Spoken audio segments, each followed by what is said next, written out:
Vous avez déjà vu des enfants se rouler dans un supermarché en faisant beaucoup de bruit pour obtenir l'objet de leur rêve, ou encore des enfants dire «Ah, avec maman c'est beaucoup mieux».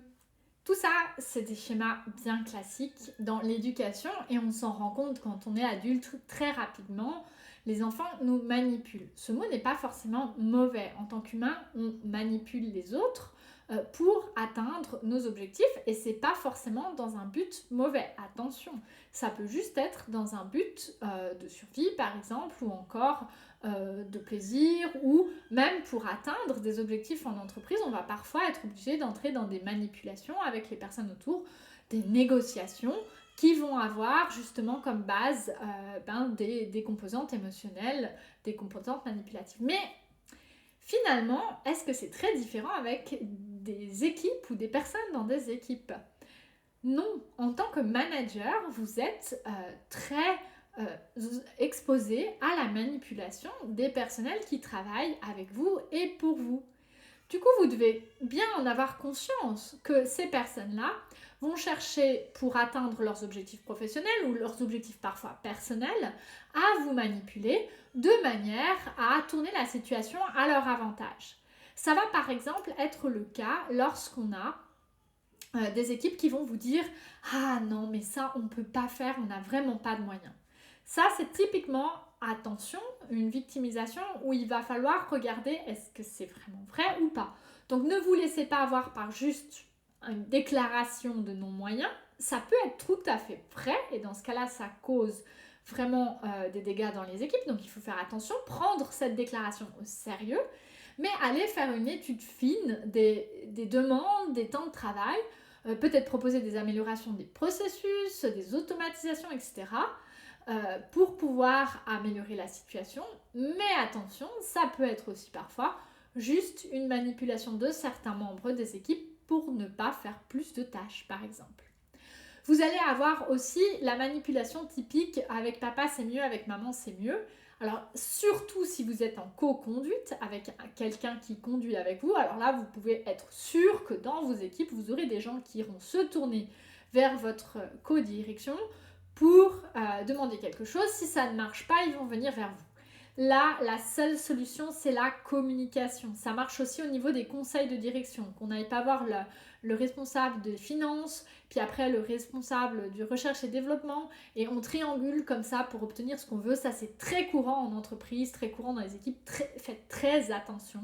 Lorsqu'une équipe vient vous demander quelque chose, et que ce n'est pas que dans votre zone de responsabilité, mais que ça pourrait être décidé par d'autres personnes, renseignez-vous auprès de vos collègues pour savoir si cette demande a déjà été faite aussi au niveau des collègues et donc pour apporter une réponse coordonnée. Votre réponse peut être différente parce que le responsable des finances et le responsable de la recherche et développement n'ont pas les mêmes intérêts, ça c'est certain. Mais par contre, être conscient qu'il y a déjà une réponse qui a été apportée là ou là et en parler avec les équipes et expliquer comment on va, dans quelle direction on va aller et pourquoi, mais montrer aussi que vous êtes conscient ou consciente de cette réalité, d'être allé d'abord à un endroit puis à l'autre plutôt que de faire une demande harmonisée. Donc ça, c'est deux manipulations relativement standards. Vous allez avoir aussi des manipulations plus émotionnelles du type « Ah, vraiment, avec toi, c'est super, on travaille vraiment très bien, on se sent très bien dans ton équipe, t'es un super chef, t'es une super chef, euh, vraiment, sans toi, on ne sait pas ce qu'on ferait. » Ça peut être vrai, attention, si ça revient trop souvent et qu'en général, ça suit une demande ou ça précède une demande, c'est une manipulation. Pensez à l'enfant qui dit «Oh maman, comme je t'aime de tout mon cœur, est-ce que je peux regarder la télé ?» C'est exactement la même chose. Faites attention. Méfiez-vous.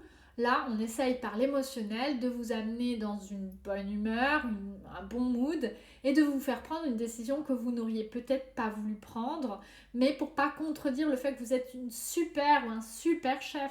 Ne vous laissez pas avoir par ce type de manipulation, elles peuvent être dangereuses, surtout si elles sont menées régulièrement. Et enfin, il y a une dernière manipulation qui est la manipulation qui vise à monter les gens les uns contre les autres, qui existe dans les fratries, où en fait on va commencer à faire circuler des rumeurs. Bah non, c'est pas moi qui ai cassé le jouet, c'est lui. Et après, on va se débrouiller pour faire tourner l'histoire à son avantage. Et donc là, ça peut être un problème en cas, par exemple, de responsabilité dans un projet, d'objectifs qui n'ont pas été atteints. Pour éviter ça, soyez toujours clair de qui est responsable de l'atteinte des objectifs, de qui est responsable de telle ou telle tâche. Définissez bien les cercles de responsabilité des gens, laissez-les décider et s'épanouir dans leur cercle de responsabilité, mais lorsque les décisions finalement ne correspondent pas ou ont été prises de manière peut-être un petit peu cavalière, ne vous laissez pas avoir par les bruits de couloir, regardez les éléments en face, qui était responsable de l'atteinte de cet objectif, et du coup parlez directement avec cette personne-là et ne vous laissez pas influencer par toutes les rumeurs qu'il peut y avoir autour.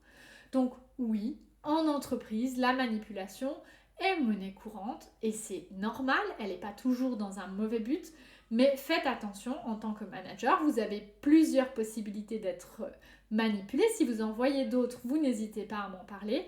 Et donc il faut toujours être un petit peu au clair que se joue de toute façon un jeu émotionnel, social et un petit peu de pouvoir dans toutes les interactions sociales ou presque toutes que vous aurez dans le cadre de l'entreprise. Si cette vidéo vous a éclairé, elle vous a intéressé, n'hésitez pas, vous pouvez me payer un café, le lien est dans la description.